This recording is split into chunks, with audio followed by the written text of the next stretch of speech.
Eu estava falando que eu acho que pouca gente talvez tenha tido tempo de ler o Existencialismo e o Humanismo, que eu enviei, mas a experiência mostra, mesmo entre alunos, né, na universidade, quando a gente fala sobre isso, a experiência mostra que o pessoal, depois de conhecer um pouco sobre o existencialismo, acaba querendo ler. Então, como vocês todos já têm esse texto, eu tenho certeza, muita esperança, que muita gente queira ler depois, tá? Muito bem, pessoal. Eu coloquei essa foto que o Sartre tirou, certa vez em que ele viajava pelos países do antigo mundo comunista. Ele está num areião e ele pediu para o fotógrafo que tirasse essa foto do jeito que ele está efetivamente. Ele está abaixado e o sol batendo atrás de si projeta a sua sombra no chão.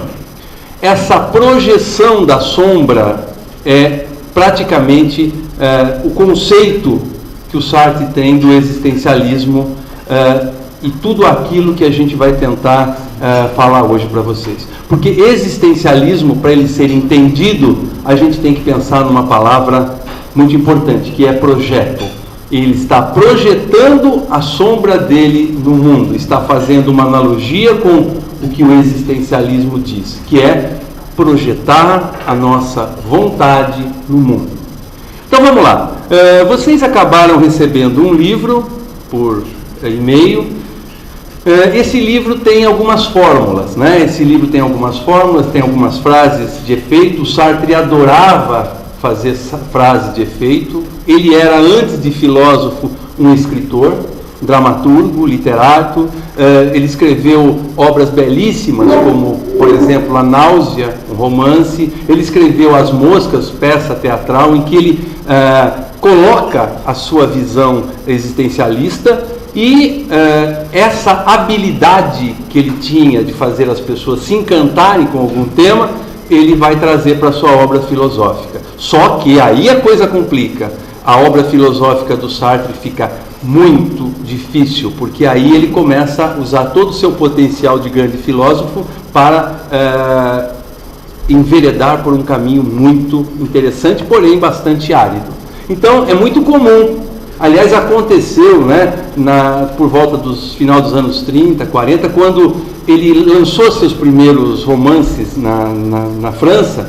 O Sartre ele era um fenomenólogo, ele estava interessado na obra de Edmund Husserl, que é justamente um representante, talvez o representante maior da fenomenologia no mundo, e o Sartre fez alguns cursos, fez algumas formações nesse campo e veio para a França com uma vontade muito grande de produzir algo que ele gostaria de trazer a mais nessa fenomenologia. E apoiado nesses conceitos da fenomenologia e na obra já existencialista, né, de Heidegger, que talvez tenha sido em importância conceitual o maior filósofo do século XX, para mim o Sartre foi o maior em tudo, mas conceitualmente dizem, né, o Heidegger foi muito importante. Então, com essa motivação, né, meio juvenil, de alguém que estava encantado com a fenomenologia e o existencialismo que despontava, o Sartre começa a escrever textos filosóficos, textos literários e peças teatrais. E ele vira, de repente, um estrondoso sucesso na França. A coisa mais comum naquela época era justamente se dizer existencialista.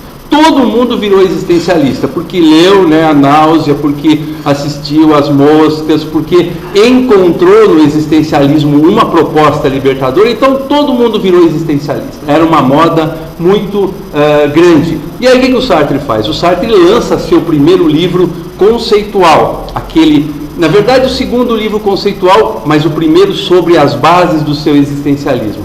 Um livro muito famoso, muito conhecido, chamado O Ser e o Nada. Eu vou explicar um pouquinho desse livro. Quando as pessoas leram O Ser e o Nada, o que aconteceu foi que aqueles existencialistas, que se diziam existencialistas sartrianos, que não entenderam absolutamente nada do que era o existencialismo de Sartre, ficaram repetindo, fazendo uma propaganda, fazendo uma divulgação absolutamente errônea do que é ser existencialista. Eu acredito que muitos de vocês aqui devem entender o existencialismo, ou devem pensar nessa palavra como sendo a filosofia pela qual eu posso fazer tudo aquilo que eu quero eu faço. Tem uma frase muito famosa do Dostoiévski que diz: se Deus não existe, então tudo é possível. Eu já vi inúmeras interpretações para essa frase, que nenhuma delas tem a ver com a proposta. Dostoiévski poderia ser tudo, mas ele não tinha certas tendências simplistas. O que aconteceu foi que o existencialismo foi sendo confundido com uma liberdade a qualquer custo. Tem até uma música, uma canção de carnaval, eu não sei se todo mundo deve conhecer, quem é da minha idade com certeza conhece, que é a música da Chiquita Bacana. A Chiquita Bacana, Chiquita Bacana lá da Martinica se veste com uma casca de banana nanica. O que acontece nesta canção? Tem um momento em que ele fala assim: não usa vestido, não usa calção, o inverno para ela é pleno verão. Existencialista com toda razão, só faz o que manda o seu coração. Quer dizer, o existencialismo é confundido com alguma coisa absolutamente, vamos dizer assim, alienante, alguma coisa de você fazer aquilo que você bem entende. E o Sartre estava desenvolvendo um romance aberto com a também escritora Simone de Beauvoir, né? Quer dizer, então, aquilo foi um prato cheio para que gente mal informada de todos os lados se tornasse adeptos cegos ou críticos cegos. E aí o que o Sartre faz? O Sartre faz uma conferência, ele chama um monte de gente e faz uma conferência tentando se defender de todas essas acusações de uma forma muito bonita, muito elegante e precisa, que justamente é esse livro que eu passei para vocês, que é O Existencialismo é o Humanismo. Quer dizer, ele escreve de uma forma simples, ele escreve de uma forma, vamos dizer assim, mais tranquila, as bases ou as principais fórmulas do seu existencialismo. Que é isso que eu mandei para vocês, e se vocês tiverem interesse depois de reler ou ler pela primeira vez, não tem problema nenhum, é muito bom. Eu já li umas 5 vezes, né?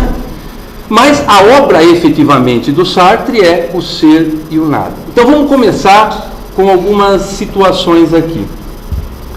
Todo mundo conhece uma célebre frase do Sartre. Aliás, eu já vi essa frase sendo repetida, talvez por todo mundo que começa a falar em liberdade, ou passa pela cabeça a liberdade, que é o ser humano está condenado à liberdade.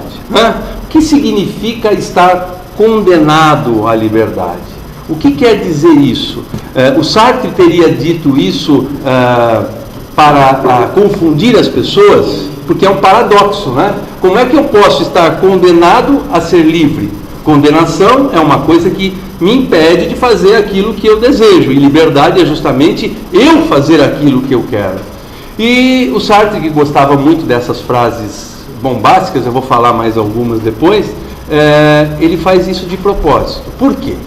Porque ele pensa o existencialismo, ele pensa a nossa vida como uma situação em que nós somos livres para decidirmos por aquilo que a gente quiser. A única coisa que nós não podemos fazer é deixar